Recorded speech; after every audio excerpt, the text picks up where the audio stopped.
L'Allemagne est victime du plein emploi. Dit comme ça paraît étonnant. Ils ont du mal à trouver des jeunes, à trouver des postes. En Alsace, on a beaucoup de chômage en augmentation d'année en année, à peu près 120 000 personnes au chômage dans la région. Dans le Bas-Rhin, 10 000 jeunes de moins de 25 ans recherchent du travail. Le but du jeu, c'est de les faire se cohabiter, pourquoi pas, que les Alsaciens puissent travailler en Allemagne. Denis, d'abord, dans votre bassin d'emploi de Wissembourg, on se dit bêtement, il doit y avoir beaucoup de gens qui travaillent déjà en Allemagne. Oui, alors le secteur de Wissembourg, aujourd'hui, compte à peu près 30% des personnes qui y travaillent en Allemagne. Il faut savoir que la particularité du bassin de Wissembourg, outre son taux de chômage qui est pratiquement tout le temps un des plus bas de France, non seulement d'Alsace mais de France, puisqu'on est aujourd'hui à 5,5%, oui tout à fait, c'est ce qu'on appelle un taux de couverture. Le taux de couverture, c'est quel est le nombre d'emplois en rapport avec la population active. Et sur Wissembourg, curieusement, pour 100 personnes dans la population active, on n'a même pas 64 emplois disponibles. Et pourtant, nous avons le taux de chômage pratiquement le plus bas du pays. Ce qui veut dire clairement que pour travailler, eh bien, les gens tous les jours, sortent de leur secteur pour aller travailler ailleurs, et essentiellement en Allemagne. Et ce qui est vraiment intéressant, parce qu'on va parler des jeunes, du chômage des jeunes, plus de 10 000 personnes dans le Bas-Rhin, vous avez près de 14% des jeunes de moins de 25 ans au chômage. Oui. C'est énorme. Oui. Donc en situation de crise, c'est un phénomène qui est assez courant. Les personnes qui ont le plus de difficultés à entrer sur le marché du travail, ce sont les personnes qui débutent. Est-ce qu'aujourd'hui, il y a un mot d'ordre de dire « allez trouver du boulot en Allemagne » et vous aurez des postes parce que là-bas, ils recrutent? On peut pratiquement dire ça. Les zones qui nous touchent directement de l'Allemagne sont les zones allemandes qui ont les taux de chômage les plus bas. 4%, oui. Quasiment le plein emploi. Quasiment le plein emploi. Je ne me souviens pas qu'on ait connu ce taux-là en Alsace depuis très longtemps. Donc c'est vraiment quelque chose de totalement important comme différence. Le marché du travail en allemand, effectivement, manque complètement de personnes alors qu'il y a des offres d'emploi. Et aujourd'hui, on se rend compte que par moment, eh bien, le bassin d'emploi de Wissembourg ne peut même pas fournir tout le temps toutes les compétences qui sont recherchées.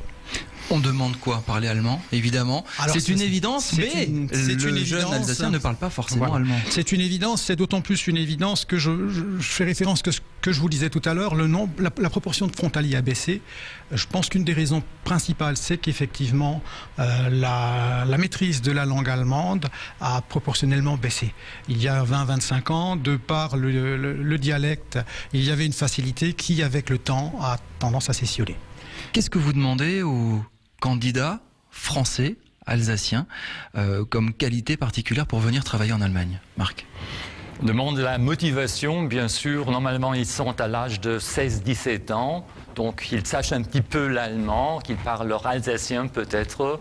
Et je dirais au bout de 4-5 mois, ils apprennent vraiment parfaitement l'allemand. Là, il n'y a pas de problème. Et normalement, à l'âge de 16-17 ans, ils ont un CAP ou un bac, je ne sais pas. C'est tout ce que vous demandez? C'est tout en fait ce qu'on demande, d'accord. Ça dépend en fait également des professions qu'on choisit, mais normalement, on n'a pas des qualifications requises dans ce sens-là.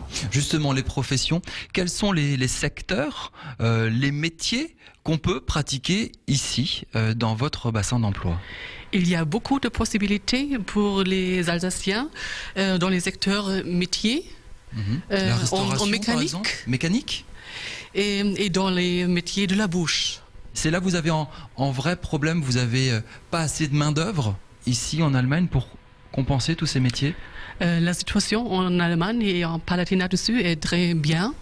Très positif actuellement. Oui. Il y a le taux de chômage est actuel en Palatinat dessus est de 4,6%. Il y a beaucoup de possibilités pour les jeunes Français, pour les Français ici dans cette région. Et là, il y a l'idée de formation duale. Vous en faites la promotion depuis plusieurs mois, depuis plus d'1 an. L'idée, c'est que de jeunes Alsaciens vont vivre complètement ici en Allemagne. C'est ça, expliquez-nous. C'est effectivement le but ou le principe de la formation en alternance, c'est de fréquenter à la fois une école professionnelle, centre de formation chez vous, et à la fois donc de faire la pratique dans l'entreprise. C'est formidable le plein emploi, mais finalement j'ai l'impression que ça vous cause quand même pas mal de soucis. Effectivement, on a plus de postes vacants que de candidatures, donc de cette façon on a vraiment une pénurie de main-d'œuvre qualifiée. Et de cette façon, on est bien content qu'il y a beaucoup d'Alsaciens qui viennent travailler chaque jour chez nous. Un exemple, vous connaissez Daimler à Wörth, donc Wörth en Palatinat. Il y a un effectif de 11 000 personnes qui y travaillent et des 11 000, il y a 2 000 Alsaciens, donc frontaliers, qui viennent chaque jour de l'Alsace travailler à Wörth au Palatinat. Est-ce que vous avez un chiffre du nombre de postes vacants que vous avez dans votre région ? Actuellement, il y a 2300 postes vacants en Palatinat dessus.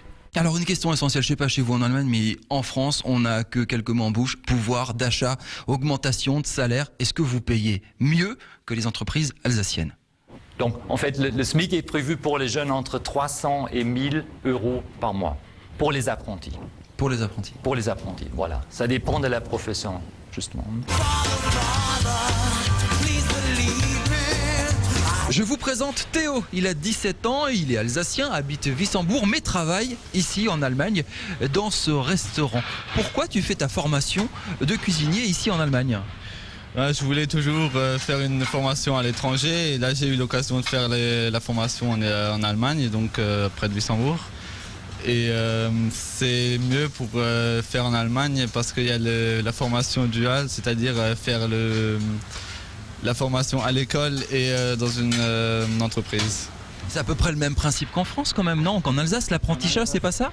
Qu'en Alsace, ouais, mais en Alsace, c'est la France encore, quoi. Et moi, je voulais aller dans l'étranger et partir pour voir autre chose. Là, tu es à 3 km de la maison, tu vas pas très loin quand même. Oui, mais c'est quand même l'étranger, quoi. On dit que le marché du travail en Allemagne est beaucoup plus facile, il y a beaucoup plus d'offres d'emploi. Est-ce que toi tu le remarques? Alors tu es encore en formation, mais est-ce que tu es venu ici aussi pour ça? Ouais, aussi pour qu'après je puisse trouver une place en Allemagne, quoi. Si jamais je trouve pas en France, comme quoi j'aurais déjà une formation allemande, comme ça je pourrais trouver une formation. Tu as déjà l'objectif de travailler éventuellement en Allemagne? En Allemagne ou encore autre part, quoi, pour que là où j'irai travailler, ils voient que j'ai déjà travaillé en étranger et que ça me porte pas de problème, quoi.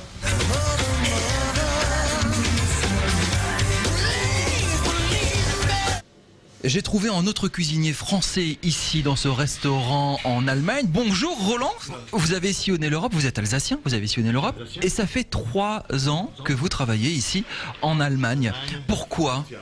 Parce que c'est pas loin de chez moi, je suis près de la retraite et à 2 minutes je suis à Wissembourg chez moi. Votre âge m'intéresse, vous avez quel âge? J'ai 60 ans. Vous savez qu'à 60 ans en France, on vous met un peu de côté?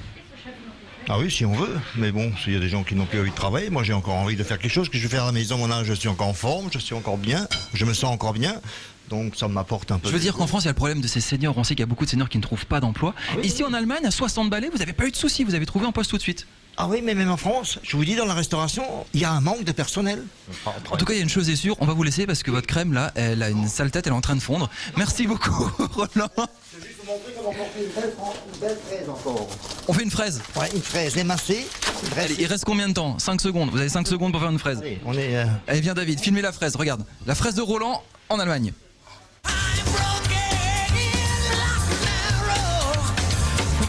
Ici, en Allemagne, avec l'assiette de dessert de Roland, vous avez compris le message, il y a des postes à pourvoir. En Allemagne, renseignez-vous.